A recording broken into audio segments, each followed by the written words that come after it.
Bonsoir à toutes et à tous, et bienvenue sur la chaîne. À l'Institut Auguste Armand, une nouvelle année s'ouvre mais l'atmosphère est loin d'être légère. 2026 ne commence pas comme une simple suite chronologique. Elle s'impose comme une véritable épreuve. Une période de tension, de remise en question et de choix irréversibles, où plus rien ne peut être ignoré, ni repoussé. Dès les premiers jours de janvier, les masques tombent. Les conséquences du passé refont surface, les équilibres se fissurent, et les relations, qu'elles soient amoureuses, familiales ou professionnelles, entrent dans une zone de turbulence. À l'Institut, l'amour ne protège plus. Il expose. Il fragilise. Il met à nu. Au cœur de cette tempête, une relation inquiète plus que jamais, celle de Lou et Joséphine. Ce qui semblait être un refuge émotionnel devient peu à peu un terrain miné, sous le regard inquiet des adultes et les soupçons grandissants de l'entourage. Un accident, une décision radicale, un ultimatum lourd de conséquences et tout peut basculer. Pendant que certains liens se brisent, d'autres naissent dans la discrétion, entre espoirs fragiles et blessures encore ouvertes. Mais l'Institut doit aussi faire face à une autre réalité, l'absence de Tessier. Une absence qui laisse un vide, bouleverse l'équilibre du pouvoir, et place Anaïs face à un défi immense. Sa légitimité, son autorité, sa capacité à diriger vont être mises à rude épreuve. Et comme si cela ne suffisait pas, le passé s'apprête à frapper à la porte. Un retour très attendu, celui d'Étienne Castelmont, promet de réveiller des tensions familiales profondes, de raviver des blessures jamais refermées, et de faire vaciller des trajectoires que l'on croyait stabilisées. Alors, qui tiendra face à la pression? Qui parviendra à s'imposer, à se reconstruire ou à résister à la chute? Aujourd'hui, on plonge ensemble au cœur des intrigues majeures qui vont marquer le début de l'année 2026 dans Ici tout commence. Une chose est sûre, à l'Institut Auguste Armand, personne ne sortira indemne de cette nouvelle tempête. L'année 2026 s'annonce comme un véritable tournant pour les héros d'Ici tout commence. Après une année 2025 déjà particulièrement éprouvante, marquée par des unions symboliques, des fractures internes et des révélations parfois douloureuses, la nouvelle année ne laisse présager aucun répit. Bien au contraire. À l'Institut Auguste Armand, les premiers jours de janvier imposent d'emblée une atmosphère plus lourde, plus tendue, presque oppressante, où chaque personnage se retrouve confronté aux conséquences directes de ses choix passés. Rien ne semble pouvoir être balayé sous le tapis. Tout ce qui a été repoussé, ignoré ou minimisé revient désormais au premier plan. Comme toujours dans le feuilleton, les relations humaines demeurent le moteur central des intrigues. Amour naissante, ruptures inévitables, secrets soigneusement dissimulés et trahisons inattendues continuent de façonner le quotidien des élèves comme celui des professeurs. Mais cette fois, les enjeux dépassent largement le simple cadre sentimental. Il ne s'agit plus seulement de savoir qui aime qui, ou qui trompe qui. Les intrigues s'attaquent à des terrains plus sensibles, plus profonds, touchant à l'équilibre psychologique, à la reconstruction personnelle et à la responsabilité des adultes face à la fragilité de jeunes en pleine construction. L'Institut devient le miroir de tensions intimes que personne ne peut plus ignorer. Le début du mois de janvier 2026 est ainsi dominé par une intrigue centrale, particulièrement délicate, autour de Lou et Joséphine. Leur relation, née dans l'urgence émotionnelle et le besoin de réconfort mutuel, se révèle rapidement bien plus complexe qu'elle n'y paraît. Ce qui semblait être un refuge affectif prend peu à peu des allures de zone à risque. Joséphine porte en elle des blessures profondes, encore à vif. Elle souffre d'une dépendance affective marquée et tente de se reconstruire après un passé psychologiquement instable, dont elle peine encore à se libérer totalement. Malgré sa volonté de s'en sortir et ses efforts sincères, son équilibre reste fragile, instable, menacé par la moindre secousse. Chaque décision prise dans l'impulsivité, chaque peur de l'abandon, peut alors déclencher une réaction en chaîne aux conséquences potentiellement dramatiques. L'accident survenu chez Joachim et Clotilde agit comme un véritable électrochoc. Le feu déclenché par inadvertance n'est pas seulement un incident matériel ou domestique. Il prend une dimension symbolique forte. Il met en lumière la dangerosité de certaines situations que l'entourage a trop longtemps sous-estimées, voire ignorées. Ce drame révèle brutalement que le danger n'était pas théorique, mais bien réel. Pour Clotilde, cet événement marque un point de non-retour. Elle comprend qu'il n'est plus possible d'observer la situation à distance, ni d'espérer que le temps arrangera les choses de lui-même. Convaincue que Joséphine exerce une influence néfaste sur Lou, elle refuse désormais de rester passive face à ce qu'elle perçoit comme une menace grandissante. Fidèle à son caractère, Clotilde choisit alors la fermeté. Elle est persuadée que protéger Lou passe par une décision radicale, aussi douloureuse soit-elle. Elle s'apprête donc à lui poser un ultimatum clair, sans détour, une mise en garde lourde de sens qui ne laisse aucune place à l'ambiguïté. Ce choix, loin d'être anodin, pourrait bouleverser durablement la trajectoire du jeune homme, fragiliser encore davantage la relation et précipiter Lou et Joséphine dans une crise profonde, peut-être irréversible.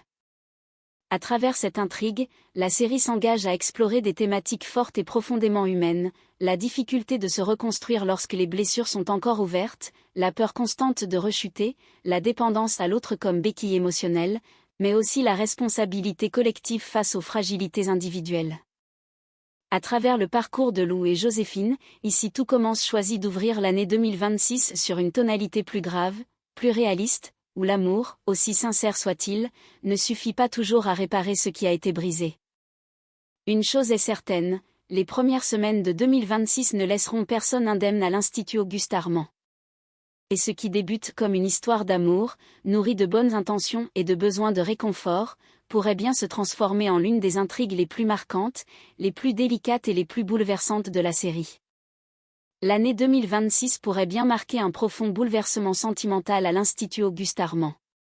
Après les secousses émotionnelles déjà amorcées, les équilibres affectifs se fragilisent davantage. Certains couples vacillent dangereusement, usés par les non-dits et les blessures accumulées, tandis que de nouvelles relations émergent dans un climat de confusion, d'urgence ou, parfois, d'évidence troublante.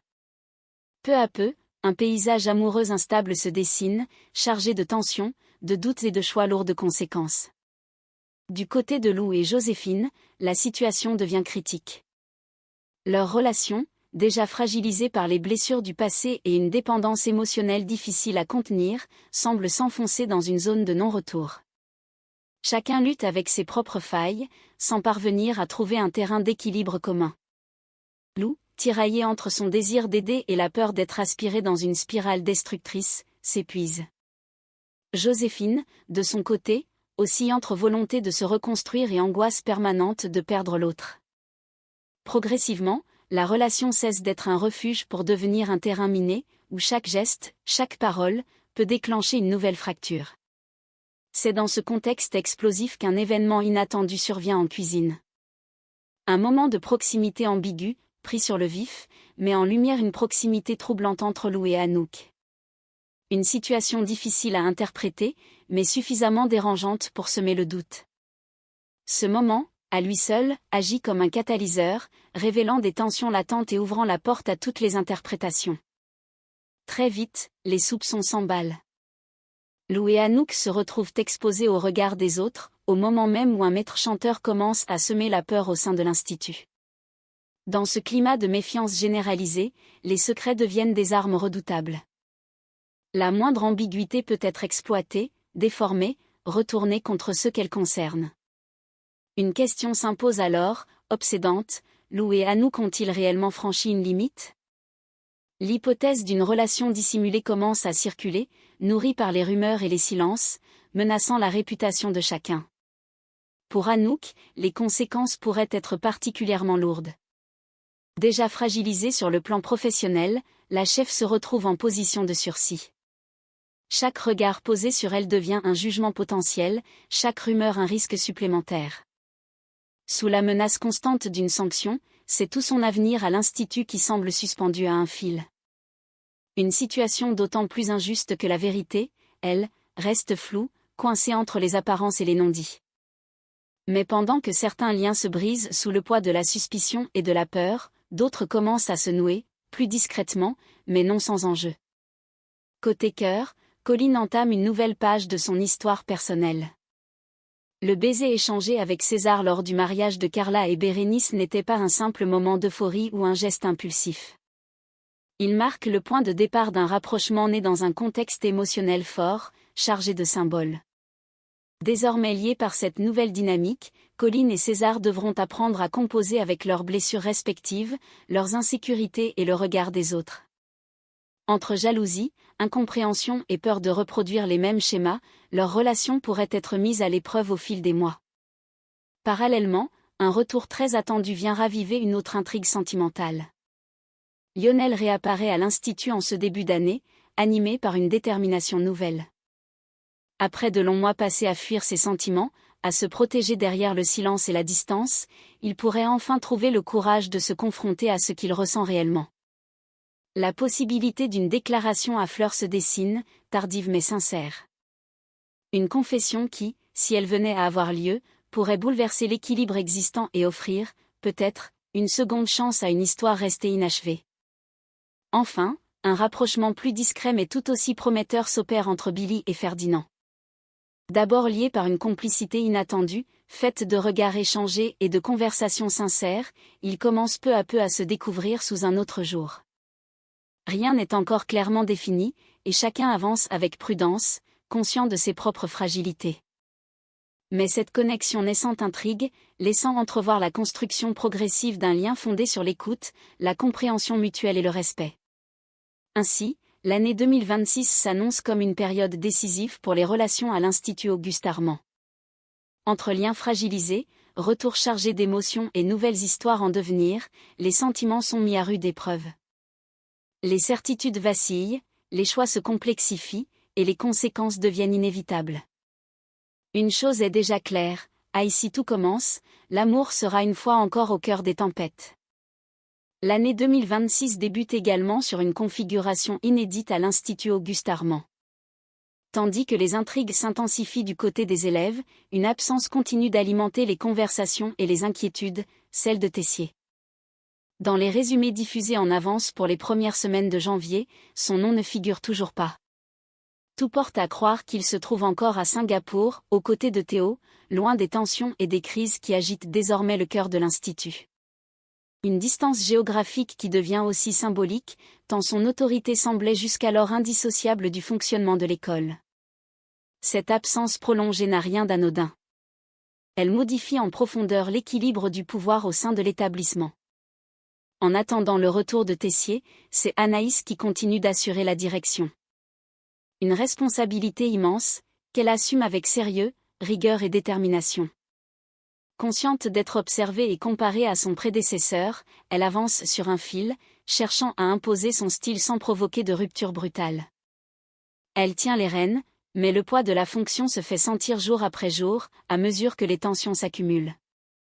Dès la seconde moitié du mois de janvier 2026, Anaïs passe clairement au premier plan de l'intrigue. Son rôle ne se limite plus à gérer l'urgence ou à maintenir un fragile équilibre. Elle se retrouve confrontée à une situation délicate, susceptible de remettre en question sa légitimité, ses choix et sa capacité à diriger dans un climat de plus en plus tendu. Chaque décision devient stratégique, chaque hésitation lourde de conséquences. Plus que jamais, Anaïs doit prouver qu'elle peut assumer pleinement cette fonction. Dans le même temps, un retour se profile à l'horizon, promettant de rebattre les cartes, celui de Castelmont. Cette réapparition annoncée ne passe pas inaperçue. Elle ravive de vieilles tensions et introduit un nouvel équilibre des forces au sein de l'Institut. Dans un environnement marqué par les rivalités et les jeux d'influence, Anaïs devra s'imposer avec encore plus de fermeté, sans pouvoir s'appuyer sur l'autorité naturelle de Tessier. Sans figure centrale pour trancher ou arbitrer, chaque décision devient cruciale. Cette période transitoire pourrait bien s'avérer déterminante pour l'avenir d'Anaïs à la tête de l'Institut, soit elle en sort renforcée et reconnue, soit elle se retrouve fragilisée par des tensions qu'elle n'aura pas su contenir. Ainsi, le début de l'année 2026 s'annonce comme un véritable test grandeur nature. Anaïs parviendra-t-elle à s'imposer durablement en tant que directrice, ou l'ombre persistante de Tessier, combinée au retour de Castelmont, viendra-t-elle fragiliser sa position ? Ici tout commence, l'absence d'un pilier peut parfois révéler de nouveaux leaders mais elle peut aussi faire émerger des fractures profondes, longtemps contenues. Par ailleurs, l'année 2026 ne se contentera pas de bouleverser les élèves sur le plan sentimental et académique. Elle s'annonce également déterminante pour certaines familles, dont l'influence pourrait peser de plus en plus lourd sur les intrigues à venir.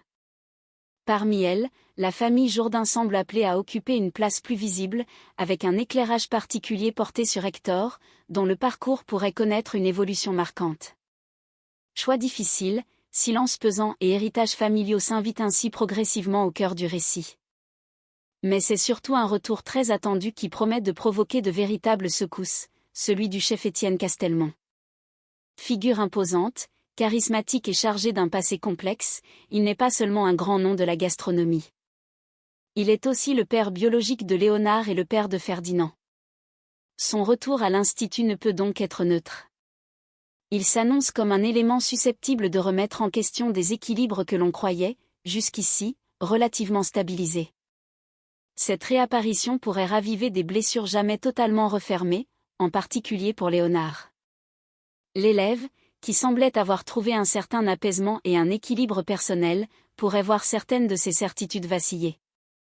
Désormais en couple avec Ismaël, il pensait peut-être avoir laissé derrière lui les zones d'ombre liées à sa filiation. Mais le retour de Castelmont pourrait réveiller des interrogations profondes sur son identité, sa place et la manière dont il envisage son avenir, mettant à l'épreuve des fondations encore fragiles. Pour Ferdinand également, la présence de son père s'annonce lourde de conséquences. Entre admiration silencieuse, ressentiment enfoui et attente difficile à combler, le lien père-fils pourrait redevenir une source de tension latente. Castelmont est un homme qui impose naturellement sa présence et laisse rarement indifférent. Son influence pourrait ainsi perturber l'équilibre que ses enfants tentaient jusqu'alors de préserver, chacun à leur manière. Ainsi, à travers la famille Jourdain et le retour d'Étienne Castelmont, Ici tout commence semble vouloir explorer en 2026 des thématiques encore plus profondes, le poids de l'héritage familial, la difficulté de s'émanciper de figures paternelles envahissantes, et l'impact des retours du passé sur des trajectoires que l'on croyait enfin apaisées. Une chose est certaine, ces nouvelles dynamiques familiales ne concerneront pas uniquement les élèves directement impliqués. Elles pourraient avoir des répercussions bien plus larges sur l'Institut tout entier, annonçant une année 2026 placée sous le signe des confrontations, des remises en question et de révélations majeures. À l'Institut Auguste Armand, l'année 2026 ne se contente pas de tourner une page. Elle force chacun à regarder en face ce qu'il a longtemps évité. Les choix passés réclament désormais leur dû, et plus personne ne peut se réfugier derrière le silence, les faux-semblants ou l'illusion que le temps suffira à tout réparer. Pour Lou et Joséphine, le chemin s'assombrit. Ce qui était né d'un besoin de réconfort devient une épreuve de vérité. Quand l'amour se heurte aux fragilités, quand la peur de perdre l'autre prend le pas sur l'équilibre personnel, le risque n'est plus seulement émotionnel. Il devient existentiel. Et face à cela, les décisions des adultes, aussi dures soient-elles, peuvent tout changer ou tout briser. Pendant ce temps, d'autres cœurs tentent d'y croire encore. Des rapprochements se dessinent, des sentiments refont surface, mais jamais sans crainte. À l'Institut, aimé en 2026, c'est accepter d'avancer sans garantie, avec le poids du passé et l'incertitude de l'avenir. Sur le plan institutionnel, l'absence de Tessier laisse une empreinte profonde. Anaïs avance seule, sous pression, confrontée à des choix qui pourraient définir durablement son avenir. Chaque décision devient un test, chaque hésitation une faille possible. Et alors que l'équilibre reste précaire, le retour d'Étienne Castelmont vient rappeler une vérité essentielle, le passé ne disparaît jamais vraiment. Il attend. Il observe. Et il revient toujours au moment le plus fragile. Famille, héritage, figures paternelles écrasantes, blessures anciennes, tout converge vers une même réalité. Ici tout commence, on ne construit rien de solide sans affronter ce qui a été transmis, imposé ou tué trop longtemps. L'année 2026 s'annonce donc comme une année de confrontation, de révélation, mais aussi de possible renaissance. Certains tomberont. D'autres résisteront. Quelques-uns parviendront peut-être à se relever, transformés à jamais. Une chose est sûre, à l'Institut Auguste Armand, les tempêtes ne font que commencer. Et les choix faits aujourd'hui laisseront des traces durables. Merci d'avoir suivi cette analyse avec nous. N'hésitez pas à partager votre ressenti en commentaire, à vous abonner pour ne rien manquer de la suite, et surtout rester attentif. Car ici tout commence, chaque silence cache une vérité et chaque vérité peut tout faire basculer. À très bientôt pour la suite.